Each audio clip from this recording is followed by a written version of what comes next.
Module 180.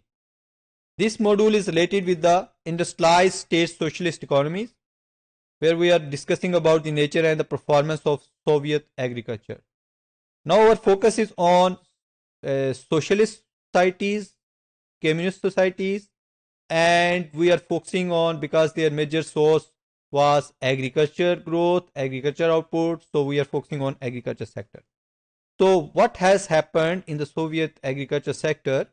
The first 5-year plan that was established and that was initiated, it concentrated on the construction of heavy industry, and the agriculture provided food to expand urban labor force and generate economic surplus to finance capital investment targets. Because actually the investment plan, the plan was, the 5-year plan was established with this motive to convert the whole production process focused on industrialization, and that need to be financed through the agriculture sector. So agriculture sector just focus on extra surplus to finance all kind of capital needs of industrialization process.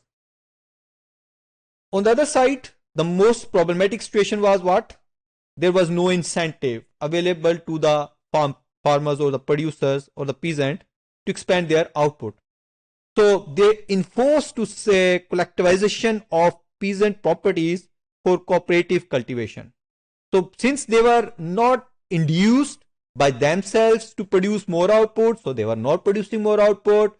If they are not producing more output, how the extra surplus can be generated to be exported, to generate foreign currencies, to finance the imports?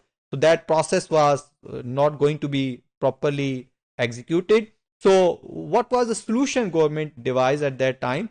Just to follow the collective farming.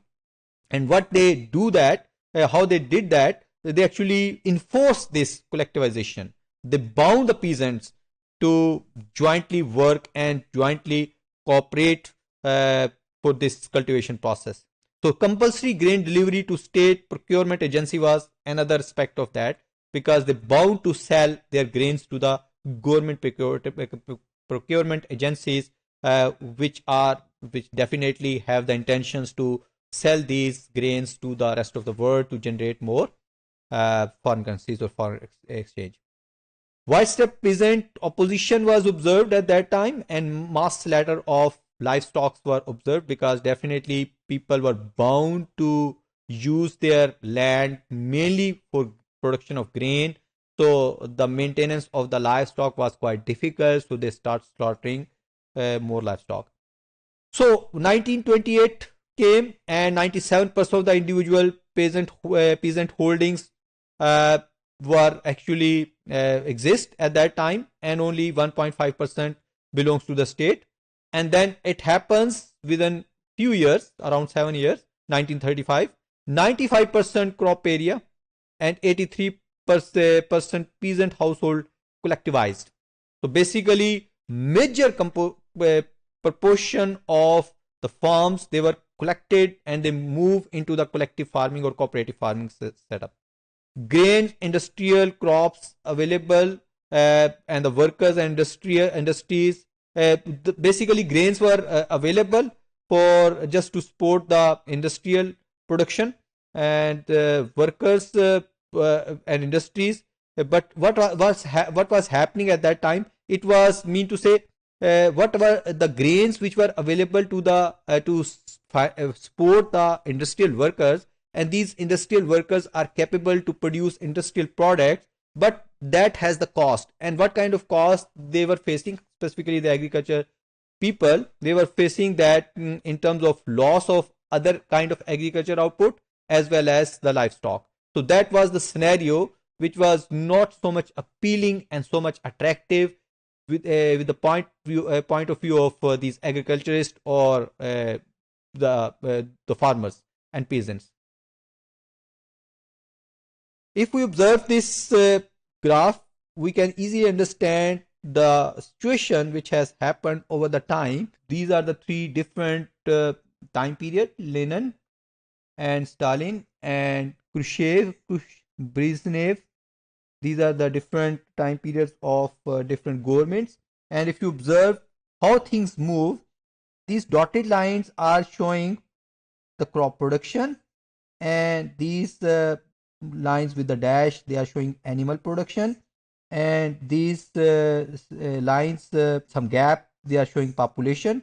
And this hard line, actually, if you observe this, it shows the gross agriculture production. So if you observe the gross agriculture production, it is going to be quite low in the beginning and it is going to rise slowly, but actually it has grown up with remarkable change from this period from 1945 onward. So that is the time period when really gross agriculture production moves sharply upward. Along with, if you observe the crop production, it continues, the animal production continues. But before that, the more deviation you will observe in terms of the production of agriculture product as well as the animal production.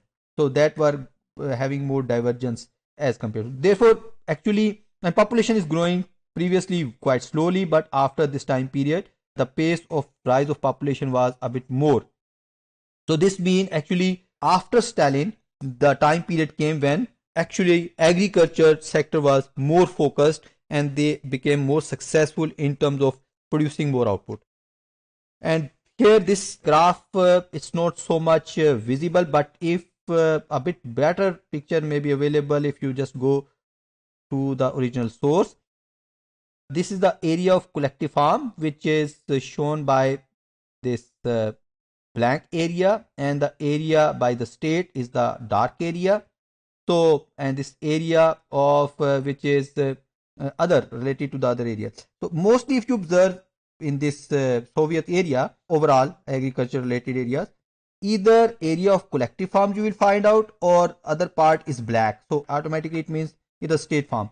So mostly state farms or collective farms exist, and rarely you will find out the areas where that was the state control or collective farming was not so much obvious. So this was the actually pattern which was recorded during 1965.